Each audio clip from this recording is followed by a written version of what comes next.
Hi, and welcome to Reviewing with Mrs. Wages. Today's topic is homeostasis. So what is homeostasis? Homeostasis is like a balancing act. It's the body's way of adjusting to changes. Now, these changes can be inside or outside of the body, but the goal is to make sure that the conditions remain optimal for all life processes. Before talking about the details, it's important to understand the system components that are used to maintain homeostasis. I'm talking receptors, control centers, and effectors. You have millions of receptors all throughout your body. These receptors detect changes or imbalances and send the information to a specific control center. Oftentimes, this is the central nervous system. The control center interprets this information and then sends feedback, if necessary, to an effector. The effector responds by either increasing or decreasing a particular action in order to get the body back in balance and thus maintain homeostasis.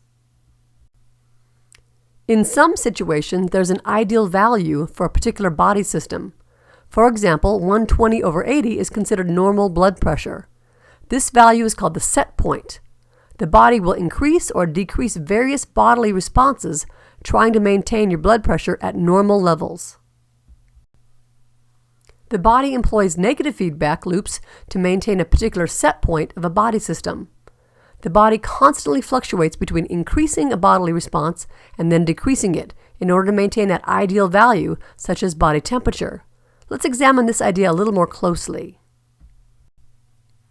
The ideal human body temperature is 98.6 degrees Fahrenheit, so this is going to be our set point.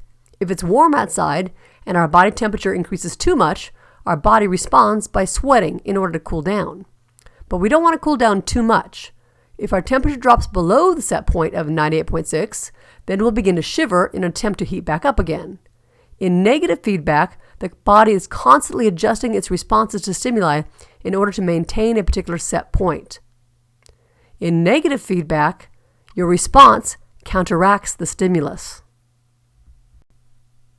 Not all feedback maintains a particular set point. Sometimes the body relies on amplifying a response in order to make an event occur, and then, once the event is complete, the feedback stops. This process of reinforcing or amplifying a stimulus rather than counteracting it is called positive feedback. The body employs positive feedback during childbirth. When a woman goes into labor, her body begins to secrete the hormone called oxytocin. This hormone increases the contractions of the uterus. Increased contractions then cause more oxytocin to be produced, and so then labor is intensified until the child is born.